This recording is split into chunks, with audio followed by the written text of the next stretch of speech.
I cheated on my second husband with our boss, ended up marrying him 10 years later. I'm in the middle of a divorce and pregnant with my ex-husband's baby, the rest of the story. So we just ended the part where I'm in the mommy group showing my boobs on the internet. I ended up getting out of that group. And shortly, this part is important because shortly after I got out of that group, well, actually while I was in that group and I was like showing my boobs, I remember it was horrible because someone would like share your pictures around like somewhere else. Someone shared my picture in this other group and this boy made this comment that I looked like my breasts looked like tumors.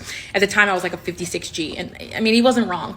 But I don't know. Now, I mean, I feel like now I have more of something to show than I did back then, but for some reason I had all the confidence in the world back then. Well, I really didn't. It was like that fake confidence where like you just get people to boost you up and make you feel good about yourself, but you really don't feel good about yourself. But anyway, I end up, right after I leave the group, like within a few months, I end up getting diagnosed with this very rare breast disease called idiopathic granuloma mastitis.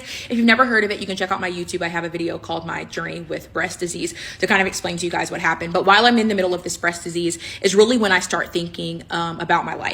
It's also when I get in therapy, like weekly therapy, because it was just really hard. I was kind of in this position where me and unnamed boss had been fighting for a really long time. I had been asking him for a divorce. Like I was starting to feel better about myself. I started to lose weight. Like I started to get my confidence. I started to like leave the house. I wasn't feeling like everyone was going to kill me anymore.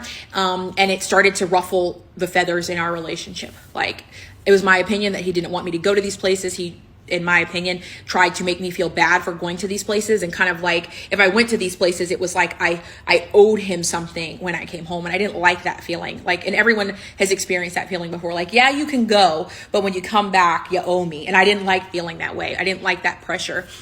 And so I started asking for a divorce. I'd been asking for a divorce of the 10 years we were together, probably 6. I probably asked the whole time. But then the last 4 years, I got like really aggressive in asking for a divorce, and he just kept saying no. Like he didn't want to. And then he got to the point where it was like not biblical and just all this stuff. And it just didn't really make much sense to me. But I get diagnosed with this rare breast disease. I'm really sick. And at this point, it's like, can I really get a divorce right now? I needed him because I needed someone to help take care of me. I couldn't lift my arm.